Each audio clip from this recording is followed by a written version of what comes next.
இச்சி இஞ்சி இட்டு எண்ணு இத்து இண்டு இப்ப இம்ம ஈ இரு இல்ல இவ்வ இழ இல்ல இரு இன்னு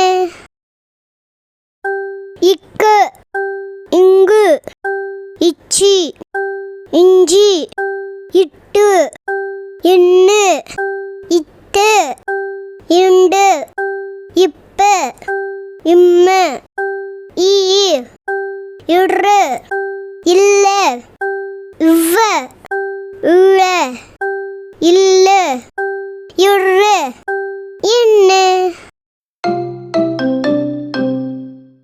நன்றி.